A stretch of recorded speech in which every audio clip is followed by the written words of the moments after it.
about Standing Rock, Line 3, treaty violations, and COVID-19 in our Native communities. Please visit Native Roots Radio Network on Patreon and donate if you can. That's Native Roots Radio Network on Patreon. Pinigigi, and thank you for your support. Heart health is more than just the physical well-being. It represents like a foundation of vitality, resilience, and the ability to live fully. Your heart carries stories of resilience, love, and survival. Caring for your heart means honoring yourself and the generations before and after you. It means protecting your ability to gather, laugh, and be present. Learn more about your heart health at hennepincounty.gov/heart-beats, because your story matters and your heart beats for generations. Unwanted sexting or photos, inappropriate jokes, even tickling or wrestling can feel like a violation. Catcalling, cornering, or groping, getting them drunk or high for sex, recording sexual acts without permission, hurting someone because of their sexual orientation, raping a family member, a child, a date, a friend, a stranger, purchasing a human being for sex. You make the choice every single time. Sexual violence is many things. Make a choice. Do not do it. Sponsored by the Minnesota Indian Women's Sexual Assault Coalition. Hey, it's Robert Pilot from Native Roots Radio. For a meal that feeds your soul and health, check out Gatherings Cafe. Located in the renovative Minneapolis American Indian Center, Executive Chef Vernon Defoe and team serve up incredible indigenous flavors. Gatherings Cafe has amazing bison tacos featuring lean protein from native wise, corn tortillas, and homemade sides. It's fresh, local food rooted in ancestral knowledge. Stop by for breakfast or lunch. That's Gatherings Cafe, where tradition meets innovation. The city of Minneapolis is now on Native Roots Radio with Minneapolis Air. AIR stands for American Indian Relations. Guest host Christine McDonald talks to people about important things affecting the city's Native communities. Minneapolis Air dives into topics like public safety, public health, elections, and so much more. Tune in to Minneapolis Air on Native Roots Radio from 5 to 6 p.m. on the second Wednesday of every month, right here on AM 950. With your AM 950 weather, I am Patrick Lilia. Tonight, a chance of rain and storm to the low of 71. Then Wednesday, more rain and storms possible with a high of 82. See Wicked, the Broadway sensation that tells the untold true story of the Witches of Oz. Experience the magic at the Orpheum Theater from July 8th through August 9th. Get your tickets at Ticketmaster and use code TGSWIK for 25% off select performances. It's a good day to be indigenous. They are going to become more brutal. Because all the hippies were trying to be Indians anyway? They're going to become more repressive because it's a matter of dollars and their illusionary concepts of power. Hey, Victor. We must live in balance with the earth. And also with recent happenings at Wounded Knee. I am awake. Welcome to Native Roots Radio presents I'm Awake, and I'm your host, Wakanja Hade. Hey, Kadagi, to all my friends and relatives in four directions. You are listening to Native Roots Radio presents I'm Awake, and I'm your host, Robert Pilot. Hey, we discuss local, national, Native news and events, and as you know, Native issues are human issues, and human issues are Native issues.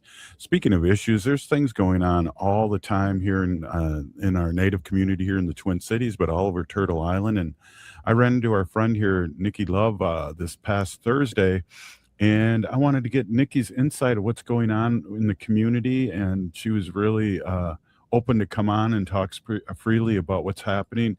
Thank you so much for being on Native Roots Radio and speaking your truth, and it's always great to see you.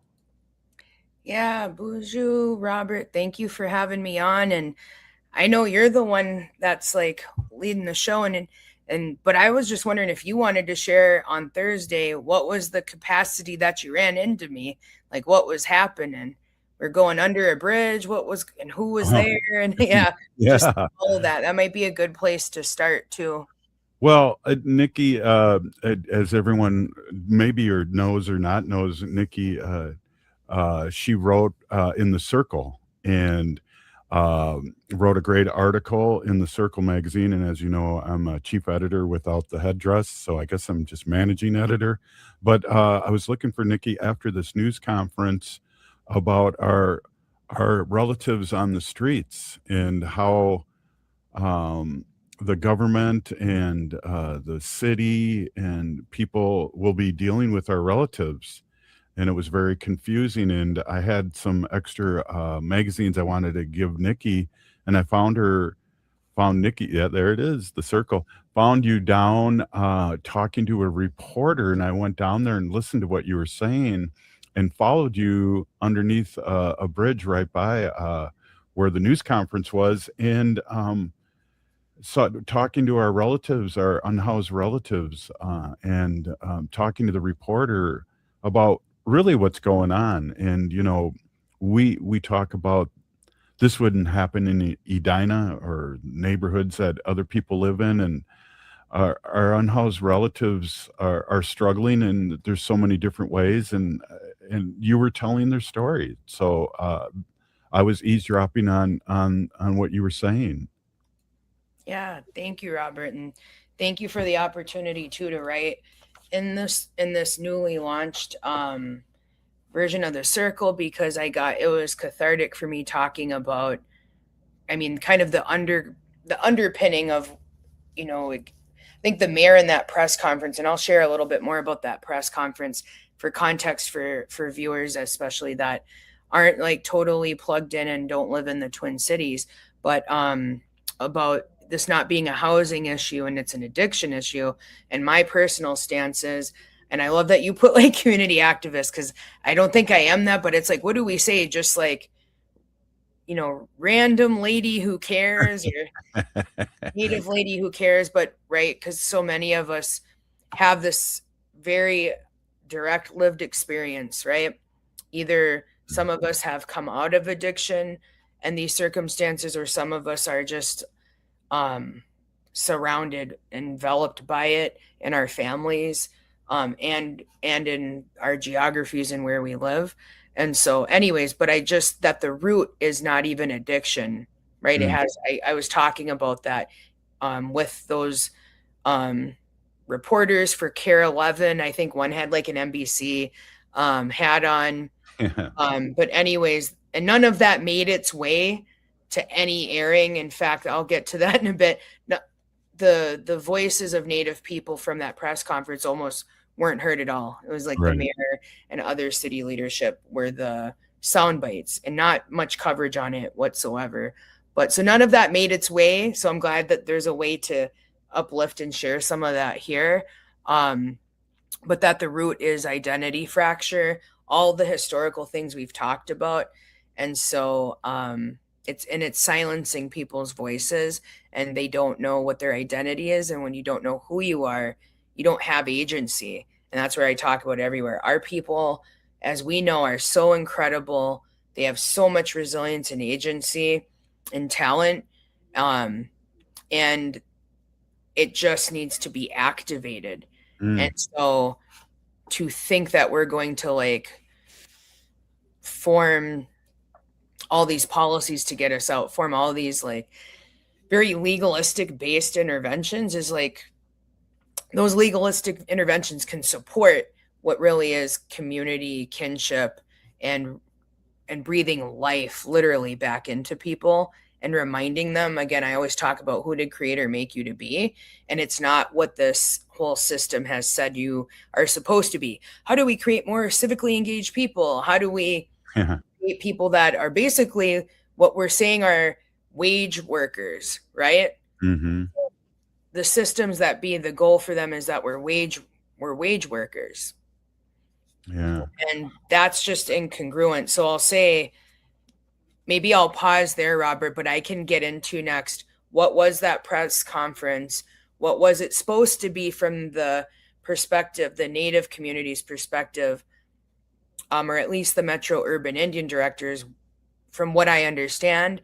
What was it? And then what's needed? I can do that next. Yeah, I'd love to do that. I just got a statement too that, to me, the news conference seemed really like we're gonna take care of these homeless people. They don't want help, so we're gonna make them have help. And it's just like, why aren't we talking about the drug dealers? Why aren't we talking about them instead of our community and what they're going to do to us? That's kind of the vibe I was like feeling, especially in the middle of it.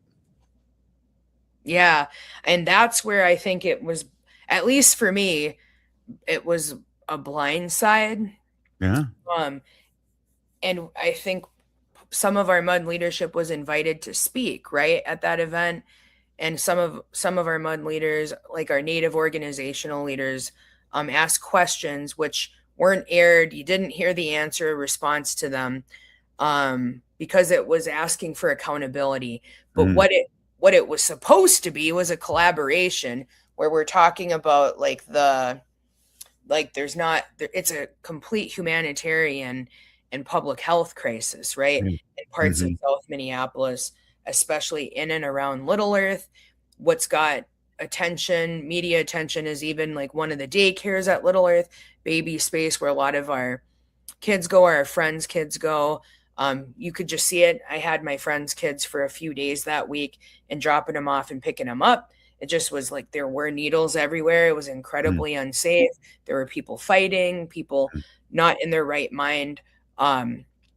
So when we're asking for public safety, though, is not asking for everyone to be criminalized. Right. And so part of the understanding that we had was we have some of our speakers speaking to share the alignment that we don't tolerate traffickers and major dealers in our communities that are preying on our most vulnerable. And a lot of our relatives that are under Cedar Bridge and other places in that area are vulnerable. They're preyed upon, they're trafficked, right, as a part of that addiction cycle, but they're not the major perpetrators of violence, of trafficking, and of dealing. So we wanted to start there, is my understanding, but that, what it told me was we as a community need to ask better questions, or even ask questions at all. Like, I don't think any of our leaders that were speaking got to see the talking points, the crib sheet, the notes, the strategy of the mayor's office or other Hennepin County sheriff was there, of other leadership, so that what it feels like is that we were used as a cover. See, Native community agrees with this strategy. Right, exactly. Hey, we are here with Nikki Love, and we're talking about what's happening in our community and how we can speak up, and Nikki speaking up for us. This is Native Roots Radio, and we'll be right back after this short break. Please stay with us. The city of Minneapolis is now on Native Roots Radio with Minneapolis AIR. AIR stands for American Indian Relations. Guest host Christine McDonald talks to people about important things affecting the city's Native communities. Minneapolis AIR dives into topics like public safety, public health, elections, and so much more.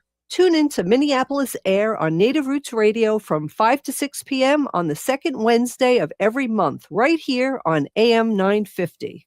If the statistics say that 1 in 3 Native women and 1 in 6 Native men have experienced sexual assault in their lifetime, it means our whole community is affected by sexual violence. 1 is too many. Don't stand by, stand up. Don't engage in acts of sexual violence, and shut down the dirty jokes, the gossip, the victim blaming and shaming. As a community, we can change the way we respond. Contact the Minnesota Indian Women's Sexual Assault Coalition to attend a workshop to learn more. Sponsored by the Minnesota Indian Women's Sexual Assault Coalition. Culture prevents so many negative things from happening to us as individuals and as communities. Strong roots begin with a healthy heart. For Indigenous women, heart health is part of caring for community, culture, and future generations. Even small steps can help protect what matters most. Discover ways to support your heart at hennepincounty.gov/hearts-beats, because your heart beats for generations. Hey, it's Robert Pilot from Native Roots Radio. For a meal that feeds your soul and health, check out Gatherings Cafe. Located in the renovative Minneapolis American Indian Center, Executive Chef Vernon Defoe and team serve up incredible Indigenous flavors. Gatherings Cafe has amazing bison tacos featuring lean protein from native wise, corn tortillas, and homemade sides. It's fresh, local food rooted in ancestral knowledge. Stop by for breakfast or lunch. That's Gatherings Cafe, where tradition meets innovation. Hi, it's Dr. Evan Adams, and you're listening to Native Roots Radio. Hey, Victor, you better be listening.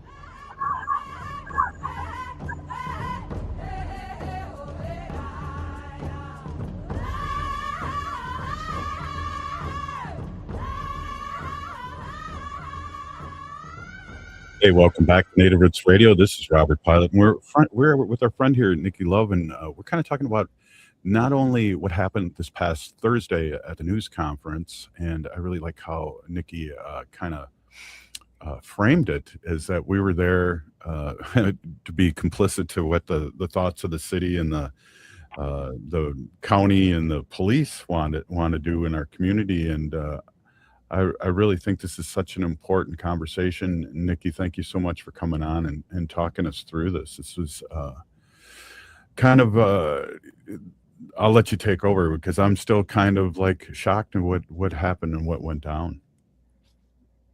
Yeah, so we left off with just noting that I think the goals of the Metro Urban Indian directors and other organizational leaders were different from probably the mayor's office and others who had called the conference together and invited us. And I think what it taught is for us to be much more in tune with what they're going to say. So less of a passive approach. And I think in general, what I noticed, so we and can speak, right? We got individuals. So this is not me speaking for the whole community, but my understanding, because what I try to do is listen and share back, is that yes, we want big traffickers and big dealers to be held accountable. And we're beyond this point of where there's a public perception that that's wrong, or that would be at odds with other governmental leadership, those that are in charge of the public safety of the city. But I think this idea that we want everyone picked up, criminalized, and again, others that you'll see if you're in Facebook land and you see some of our other major voices and activists like Rachel Dion Thunder is one, you'll get more of that understanding and a deeper nuance that we're not saying to criminalize addiction. We are saying that we want accountability and that we can't normalize what our kids are seeing. And that's one thing that keeps coming up, is our kids are seeing this behavior normalized on the ones that live in this community in Little Earth. Is its trajectory is going younger and younger and younger, right? Exponentially. I don't know what the average age of like a Little Earth resident is, but over half of their community is now youth, right? So what are we allowing them to see? And there's ways to do that are not at odds with, treating our people humanely. And I think what we do is we do the talking points like I'm doing without giving the tangible, specific things that we want, need, and are demanding. But yeah. Can you tell our audience, because we have people from all over Turtle Island listening, a little bit about a Little Earth and what that community is and what it means to us? Yeah, so for those that aren't here, Little Earth is not a reservation, an urban reservation, but it kind of feels that way even for some of us that are here. And I am not a Southsider. I moved back to Minneapolis after living, it shows that I'm Bois Forte and Anishinaabe. So my homelands are 4 hours north of here. And I moved from the Vermilion side of the Bois Forte res back to the Twin Cities. So I am not a resident Southsider, but some of our leaders are. But Little Earth is the largest urban housing development, native housing development in the country. And it has a pretty large population there, hundreds. And it's right in the center right now, epicenter of where the addiction is most visible, right? Yeah. You can see it. You can see these tents going up, some of the violent activities, some of these other illegal activities. You can see it from the freeway when you're driving over. But it's a beautiful community. And there's lots of cultural revitalization happening there. There's beautiful things happening there. And the goal is to protect and keep it a safe space so that can continue. Yeah, I appreciate that. And so, like you said, it's a beautiful space, and it's our relatives are living there, but they're also needles and things like that that you said earlier that are really. I like how you put not to normalize what's going on in the community. Yeah. And I guess that's the dichotomy is like, it's how do you keep the people that are perpetuating this accountable without harming everyone? Because I can't remember who said this, but it was at one of there's a bi-weekly unsheltered and opiate committee meeting that's held right now at All Nations on Bloomington. Community comes together along with those that are recovery, those that work in peer recovery, those that are representing like MPD and Hennepin County Police and government officials. So it's like all the full circle of the equation of those that are involved with this are at those meetings and at those tables. But anyways, one of the things that someone brought up at one of those meetings is 100% of the households at Little Earth are affected by opiates or this drug crisis. So 100% of households, and all of our kids are seeing it, experiencing it, and that the age of use, we've always known there's been intergenerational use in our families, but that it's tracking younger and younger. So, and in other committees within the Metro Urban Indian Directors, we've been talking also about absenteeism and extreme truancy in Minneapolis public schools. Like all of these things are interwoven and interconnected. Yeah, definitely.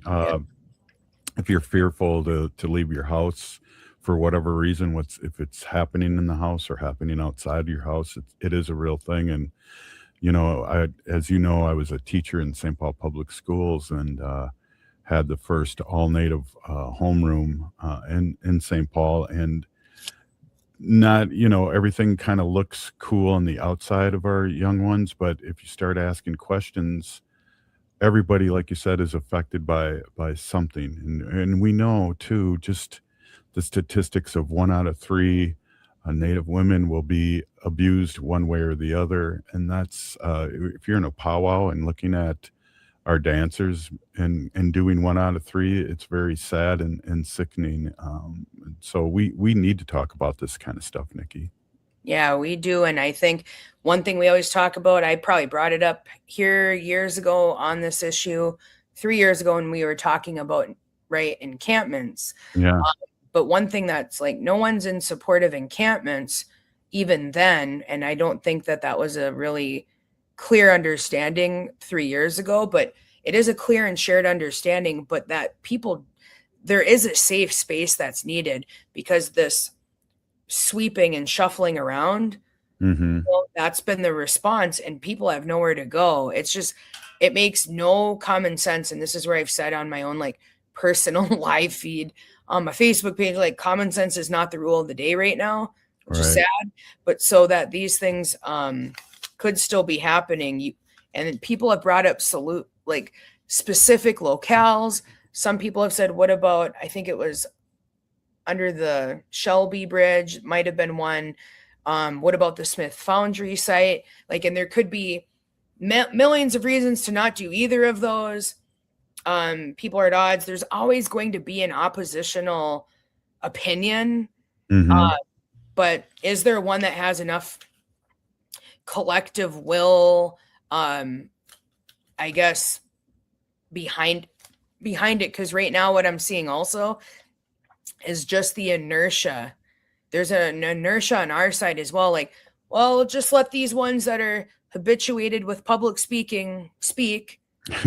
And hopefully that the wisdom that comes from the actual on the ground outreach folks, the actual on the ground peer recovery folks, and other activists, on the ground activists, hopefully those opinions find, and those talking points and suggestions find their way to a microphone somewhere. But we got to quit hoping and assuming that happens, because it's not fully happening.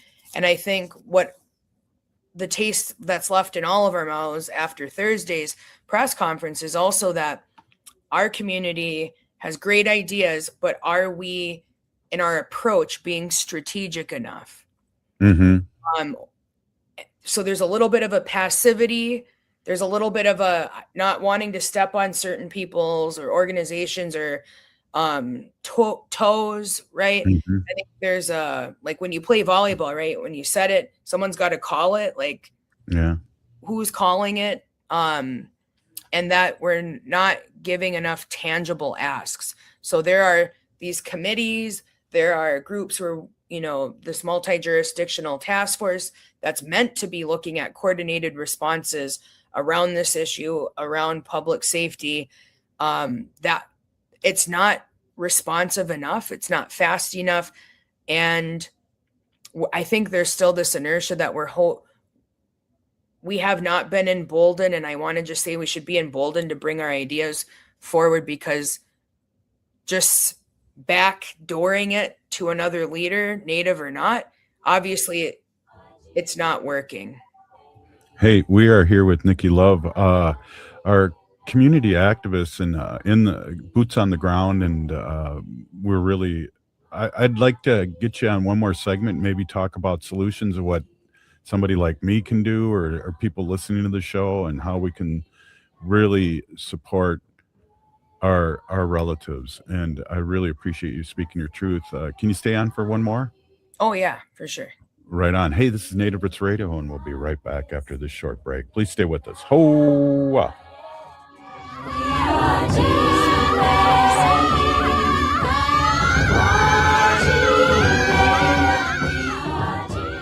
The city of Minneapolis is now on Native Roots Radio with Minneapolis AIR. AIR stands for American Indian Relations. Guest host Christine McDonald talks to people about important things affecting the city's Native communities. Minneapolis AIR dives into topics like public safety, public health, elections, and so much more. Tune in to Minneapolis AIR on Native Roots Radio from 5 to 6 p.m. on the second Wednesday of every month, right here on AM 950. Maintaining our health, particularly our heart health, is very important to us as a family. Your heart gives you time with family, time with community, time to pass down what matters. Protecting your heart helps keep those moments alive. A visit with a healthcare provider can be one step toward a healthier future. Learn more at hennepincounty.gov/hearts-beats. Your heart health is essential because your heart beats for generations. Hey, it's Robert Pilot from Native Roots Radio. For a meal that feeds your soul and health, check out Gatherings Cafe. Located in the renovative Minneapolis American Indian Center, Executive Chef Vernon Defoe and team serve up incredible indigenous flavors. Gatherings Cafe has amazing bison tacos featuring lean protein from native wise, corn tortillas, and homemade sides. It's fresh, local food rooted in ancestral knowledge. Stop by for breakfast or lunch. That's Gatherings Cafe, where tradition meets innovation. We are your relatives. We are your relations. Brothers, sisters, sons, daughters. And some of us are your grandchildren. We are your community. Historically, we held places of honor and respect. Because of the impact of colonization, some of us are rejected, thrown out from family, friends, and community, set up as targets for sexual violence, sex trafficked, humiliated, tortured, and murdered. Everybody has the right to be safe. We are your relatives. Remember, homophobia is not traditional. Sponsored by the Minnesota Indian Women's Sexual Assault Coalition. Grab delicious popcorn from Popcorn. You've heard me talk about Popcorn's delicious flavor, street tacos, zesty taco seasoning, savory spices, and a hit of lime brightness. It's amazing. Well, get it now, as it's only going to be available until the end of July. And remember, get any size popcorn flavor popcorn at regular price. Get a second bag of equal or lesser value for 50% off. Go to popcorn.com. That's POPPED corn.com. Enter the discount code MATT. That's discount code MATT. Enjoy your favorite gourmet flavor with popcorn. Too often, political news focuses on what's happening in Washington, D.C. But from redistricting to reproductive rights, what matters most to your life happens at the state level. And when no one's closely watching the state, bad stuff happens. That's why Heartland Signal offers Radio Free America, a free weekly newsletter from me, Aaron Kleinman. Sign up at heartlandsignal.com/newsletter. I spent 7 years helping the most successful state-level political group navigate elections across the country. Now I want to help you understand what's going on in your state. And I'll also have some funny stuff in there too, like Weird Al on Howard Stern. Because, let's face it, we could all use a laugh. So sign up for our free newsletter, Radio Free America. We never share or sell your email address, and you can unsubscribe at any time.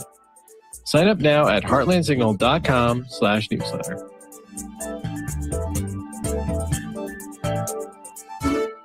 With your AM 950 weather, I am Patrick Lilia. Tonight, a chance of rain and storm to the low of 71. Then Wednesday, more rain and storms possible with a high of 82. Gatherings Cafe serves incredible indigenous flavors centered in ancestral knowledge and where tradition meets innovation. Gatherings Cafe is open for breakfast and lunch, located inside the newly renovated Minneapolis American Indian Center. Visit gatheringscafe.com for more. You're listening to AM 950, the progressive voice of Minnesota. Hi, I'm Jane Fonda, and you're listening to Native Roots Radio. And we're back to Native Roots Radio presents I'm Awake, and this is Robert Pilot. Hey, welcome back, everyone. This is Robert Pilot, and we are with our friend Nikki Love, and we're talking about our relatives that are houseless, and what's happening on the streets. And one of the things we really like to do at Native Roots Radio is talk about solutions. And this is so complicated, and there's so many different players involved. Whether it's, we always talk about here on Native Roots Radio that the city blames the county, and the county blames the state, and the state blames the city, and nothing gets done. And some of that happens for a reason, and some of it happens because that's the way it's happening. But I really like to talk solutions here, and I know you're an idea person, and you've been in the community and see how it's been working and not working. And let's talk a little bit about solutions. And again, Nikki, thank you so much for stopping in and talking about this this situation that's not only here in the Twin Cities, but it's all over Turtle Island.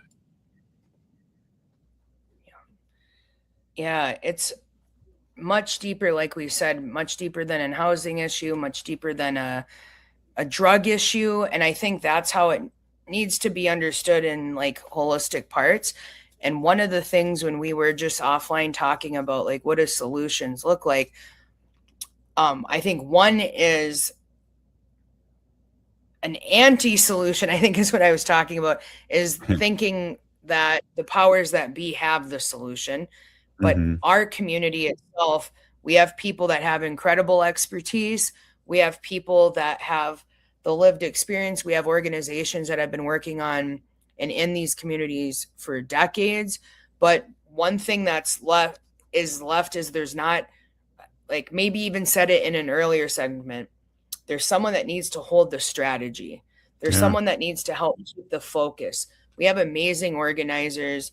I've seen this and said this many times about like our governmental leadership circling the drain on these issues of public concern for decades. It's because lots of competing priorities. Who's championing this?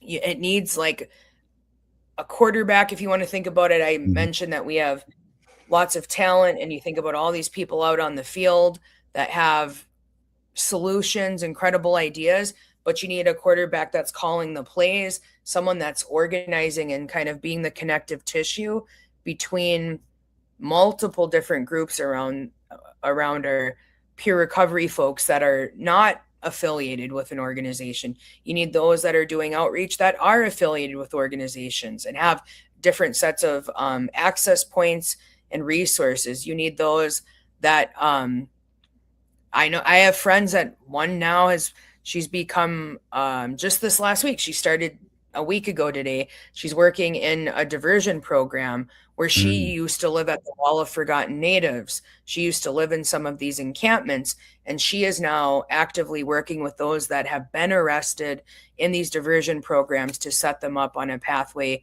to recovery. But she's also someone, like yesterday, we went to the encampment in St. Paul at Pig's Eye Park. She's also someone that's going to sit with people, pray with people, listen to people. And that's where we learned that at least in St. Paul and with Ramsey County, they've shut off emergency assistance. So there are people out there that normally wouldn't have been at Pig's Eye, but because they've completely shut off emergency assistance and said they have absolutely no money for the next 6 to 7 months at least, you're seeing more and more people ending up there. And one of the ladies said, and she was Native, so we have Native people also on the other side of the river with these issues. But she said, yeah, we can't even park our RV somewhere. We'll get towed immediately. We'll get arrested. And there's not like clear pathways. There's not clear resources.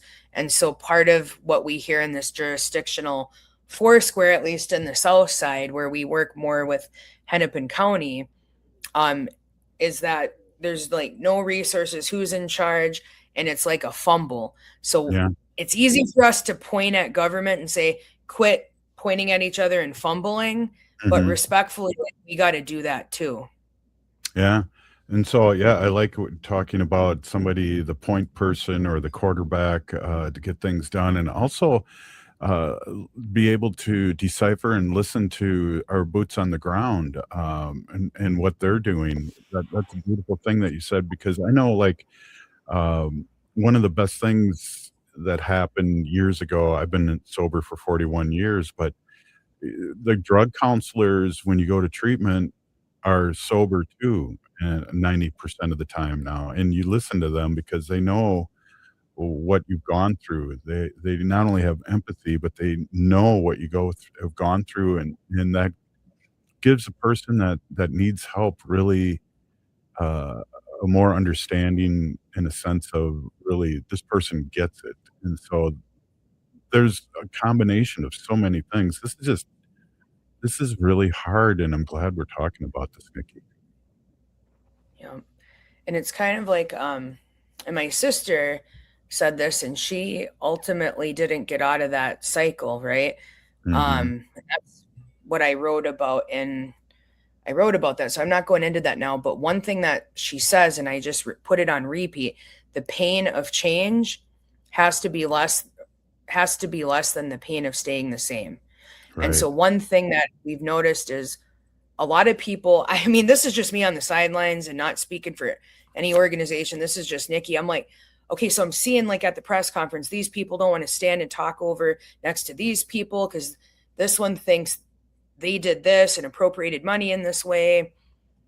Even while they're supposed to be out like on behalf of unsheltered people, and whether that's true or whether that's just like a misconception, I'm like, and then we got like over here, they think these group of leaders are gatekeepers, and then over here, and it's like, okay, well, so then somewhere we got to have like that one strategic person that can listen and be unaffected by all of it, to be able to braid people together, because there's so much common ground, whatever these other things are that are real. And not to say that we shouldn't hold people accountable or have those conversations, but if the central issue is finding a physical place, right, a safe location, a managed location with logistics, where like Travis, who was leads American Indian CDC and was in the press conference, I mean, he said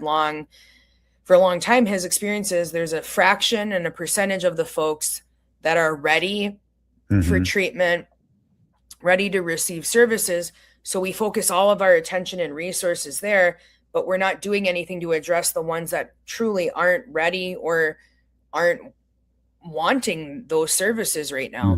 And then there's a whole bucket of other things that's more long-term and systemic that address the quality of the services being offered. Because again, the systems, powers that be, need to hear us when we say people are out here that already have housing, but again, you have someone living 10 miles away from their support systems, doesn't work. You have people that aren't regularly checked in on, doesn't work. You have people that are told to wait for months, and that's happened. I had my sister cuz with me for, I don't know, half a year, because no one would open up a bed for her, because she's also diabetic. So no one manages that, and no one can manage her, like also the mental health pieces of it. And I'm like, well, if people had perfect mental health, they wouldn't be doing drugs. Yeah. Right? They wouldn't be homeless. So it just, then there's again that whole other bucket of like the services being offered they lack common sense and Yeah. practice. Yeah. And do we hire a czar to look over this? To the community hire somebody like yourself to look over this, or somebody out there that really sees the vision of how we have to really get everybody involved and everyone understanding, whether it's good or bad discussion, and then call people out in a good way about bad discussion, and keep the eye on the prize. Those all these things that we've done in the past as Native Americans, and that we have to revitalize somehow. Yeah, well, I think just to keep it real, from my perspective, it's just how much of this is a priority and issue for everyone in our community, not just a handful of a few, or those that are dealing with the direct impacts of it. Because, for example, like I look at Operation Surge or Metro Surge here, our community came together just like others in the Twin Cities, mobilized very effectively, mobilized food deliveries. They were able to meet at will, at whim, with not a lot of notice because it was that important. Well, why isn't this that important? Wow. Yeah. Wow, really good point. We got like a couple minutes left here, and again, I really appreciate you stopping in and really talking this through with me. And I feel like I understand more personally about what the plight is and what the situation is, and what we need to do, and what is being done and what hasn't been done. Nikki, I just want to give you the floor for the last minute and 30 seconds here. Yeah, I think it's easy to be critical and give a bunch of critiques. So I just want to say that, like, with the last minute or two, I just also want to uplift there's a lot of people out there incredibly selflessly and with total open hearts that are out there every day visiting with people. And I think we overcomplicate things, and where they're breathing life into people again, and they're coming together. And so it's not like it's not happening, but I think there is more of a strategy that's needed that coordinates all these multiple perspectives. But there's so many people out here with good expertise, incredible ideas, and good hearts for it. It's just who's, like, again, that connective tissue. And where we get that, I don't necessarily know, but I would love to be in a big open meeting where someone's like, it's almost, if you think of it like, I don't know, a good Thunderdome, like someone comes through after these discussions, and that we can even resource them to do it. We did that in our multi-jurisdictional group with Rachel, right? And she, if not for her, we would have been circling these issues there as well. So it's not perfect, but we need a facilitator that comes forward like that. Well, and again, I really appreciate you coming forward and talking about this really serious issue all across Turtle Island, here in the Twin Cities especially. And I really appreciate you. Thank you so much, Nikki. Yeah. Chimugwech Gizandawi, I appreciate you listening, and anyone else who listens. And we need other people to support us. So other communities, even just sharing these issues and not being silent about it is an action. It does help.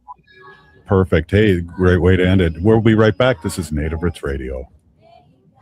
Heart health is more than just the physical well-being. It represents like a foundation of vitality, resilience, and the ability to live fully. Your heart carries stories of resilience, love, and survival. Caring for your heart means honoring yourself and the generations before and after you. It means protecting your ability to gather, laugh, and be present. Learn more about your heart health at hennepincounty.gov/heart-beats, because your story matters and your heart beats for generations. Hey, it's Robert Pilot from Native Roots Radio. For a meal that feeds your soul and health, check out Gatherings Cafe.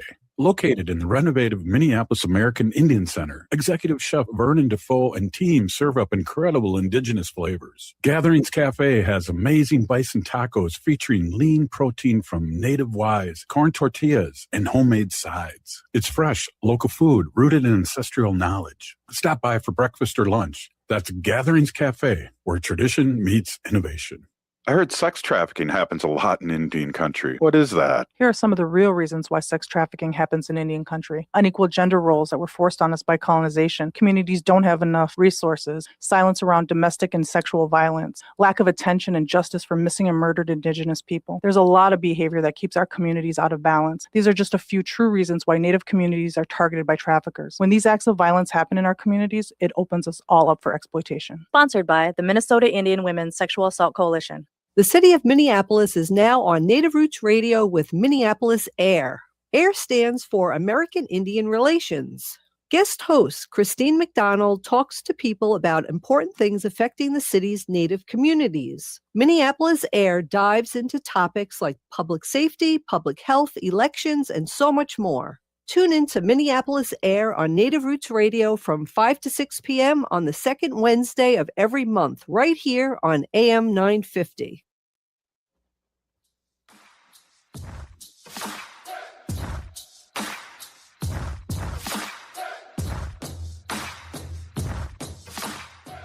Hi, I'm Tiergan. And I'm Hadley. We're two of the very first listeners, and we're Still listening to Native Roots Radio. Hey, right on. Hey, welcome back. This is Native Roots Radio. And, I just want to play with some of these bells and whistles we have here. I'm here with Miisko, the producer of Native Roots Radio. And I just want to hear, all right, I'm going to say it again. I'm here with Miisko, the producer here. Yes, very good buttons. Hey, Thank Miisko, what a great segment with Nikki. Hard to navigate all these things that are happening, so she kind of simplified it for me. We need a person to overlook and get all the groups together and the boots on the ground, especially with what's happening with our relatives all over the Twin Cities, but all over the Turtle Island, where the homeless and houseless relatives with addiction and not with addiction, we need to help them and really step it up. And I think it was interesting too, Miisko, what she said about we really move fast on the surge, ice surge here in the Twin Cities. Let's maybe do the same thing again for our houseless relatives. So really interesting way to think about it. I was going to say perspective, but I couldn't say it. So now I'll say it. Interesting perspective. Yeah, and I think as Native people, a lot of us have, I wouldn't say like not everyone has a direct connection to, addiction or homelessness, but I know a lot of us have relatives who deal with those problems, friends, people in the community that we care about. And I think it's just important that we're all aware of what's going on and how we can help out with this situation. Yeah, speaking of helping out, the Minneapolis Indian Center this Saturday, July 11th at 3:30 to 4:30, again at the Minneapolis Indian Center, U.S. candidate and current Lieutenant Governor Peggy Flanagan and comedian and activist Dallas Goldtooth will be at the center on July 11th for a Native community rally to promote early voting and to ensure Native voices are heard in this election. And it's really big. Miisko, I know you were young in these last couple elections, but the Native vote really, really made a difference across a lot of elections all over the country. And so I know 2 cycles ago, Miisko, that organizations up north, like by Red Lake and up that area, signed 9,000 new voters and Native American new voters that never voted before. And that's a huge number, and that can really make the difference in an election. Yeah, again, I like to always bring everything back to my own experience and talk about, Yes. My growing up as a young person, growing up as a young Native woman. And in my household, I've never seen people vote or even care about anything that's happening in politics. And so I don't know if that's I don't know what it is, but I first started voting in college, and I think it's super important. I think no matter your political views, I think one thing we can all agree on is that Native voices matter in our communities, and I think just showing up, supporting tribal sovereignty, protecting our treaty rights, and making sure that our voices are represented. And that's why, I do want to invite everyone to the Indian Center on Saturday, July 11th, 3:30 to 4:30, to come in, show support to a Native representative, a Native woman. Yeah, definitely. And it's interesting. You kind of asked why people, our native relatives, don't vote. We have such a history with the U.S. government that it's not good for us and what they do to us. And we found out maybe in the last 10, 20 years that maybe voting does really help and representation. I've talked about Miisko over the years here on Native Roots Radio that I had a job with the tribe, a political job with the tribe, and I was really kind of in shock how Wisconsin didn't really recognize a lot of the things that Minnesota does, and that's because of our representatives that are representing us and educating other lawmakers. And I don't think I see that much in Wisconsin. So really, that's one of the things that's great. We're on Civic Media, which is all over Wisconsin, and I just want to give them a shout out because a lot of people check in and listen to our show to see what's going on in Indian country, and I think a lot of our white allies really recognize the plight that natives go through, and that's just one of them, not trusting the government, Miisko.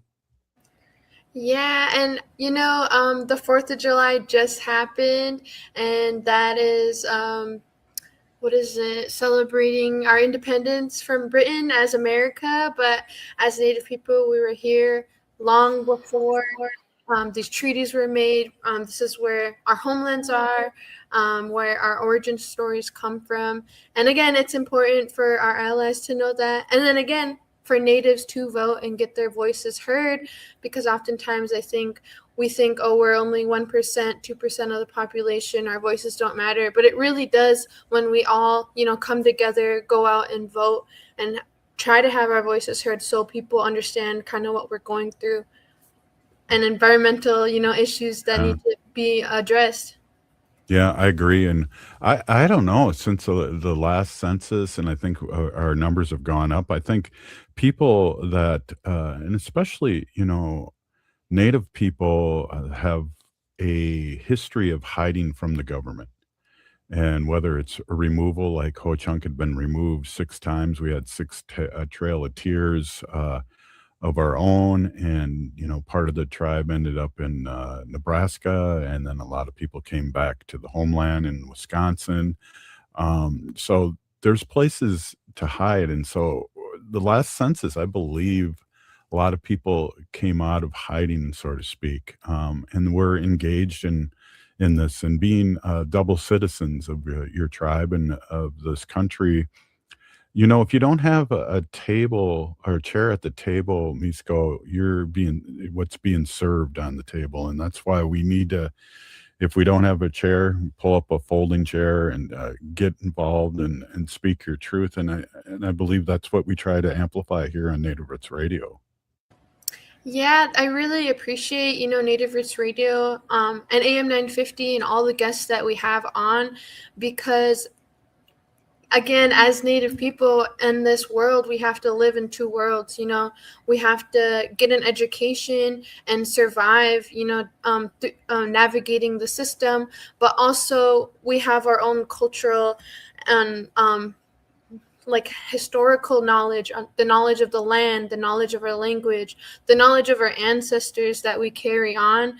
And so again, it's kind of hard to navigate those two things, and sometimes it's hard to even be accepted into any of those worlds, because we do have families with addiction and people who are going through their own personal problems. But again, I think we're navigating these two worlds, and I just want to invite more people to be involved in what's happening, that we can have an impact on, such as voting. Yeah. And that's an easy one too, and they're making it easy on us. I know the federal government doesn't want it easy on us. They want to do everything they can to stop us from voting because the GOP is going to really lose. So we have to come out in numbers that are undeniable. You know, we can't have close elections. We have to have a blue tsunami, and we really need to support people that support people and not corporations. And I think that's one of the things, you know, the guy that's president now, the orange one, he doesn't really care about people. He's just made $2 billion for his family. You know, that's a big, that years ago, he would have been in jail and his whole family would have been in jail, but everyone's complicit that he's gotten to work for him in the government. There is no Department of Justice. There is none of these things that have been stopgap over the year. Hey, Miisko, again, I just want to remind everyone, U.S. Senate candidate and current Lieutenant Governor Peggy Flanagan and comedian activist Dallas Goldtooth will be at the Indian Center on the 11th from 3:30 to 4:30. Hey, thanks for chiming in, and this has been a great show, and you're a big part of it. Yep, Gigawabaman, everyone. Thank you all for listening, and we'll see you guys Saturday. Right on. We'll be back tomorrow. This has been Native Roots Radio. Ho-wah. Let's hear it. Ho-wah. Ho-wah.